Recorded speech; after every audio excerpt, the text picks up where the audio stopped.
శ్రీమాత్రే నమః. తాంబూలాలు ఇచ్చుకునే విషయంలో ఒక రహస్యం చెప్తున్నాను, జాగ్రత్తగా వినండి.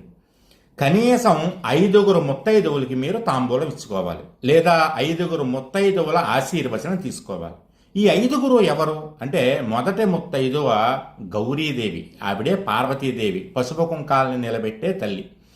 రెండవ ముత్తైదువ లక్ష్మీదేవి, ఐశ్వర్యాన్నిచ్చే తల్లి. మూడో ముత్తైదువ సరస్వతీదేవి, జ్ఞాన సంపదనిచ్చేటటువంటి తల్లి. నాలుగో ముత్తైదువ పులోమజ అంటే శచీదేవి, ఇంద్రుడి యొక్క భార్య, అధికారాన్ని ఇచ్చేటటువంటి తల్లి. ఈవిడికి ఉన్నటువంటి పుణ్యం వల్లే ఇంద్రుడు స్వర్గాధిపతి అయ్యాడు, లేకపోతే ఇంద్రుడికి అంత శక్తి లేదు. ఇక 5వ ముత్తైదువ రతీదేవి, మన్మధుడి భార్య.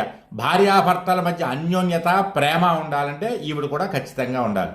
ఈ 5గురికి తాంబూలం ఇచ్చుకోవడం కానీ, లేదా 5గురు ముత్తైదువుల యొక్క ఆశీర్వచనం తీసుకోవడం లాంటివి చేస్తే కనుక ఇంట్లో మీకు కావలసినవన్నీ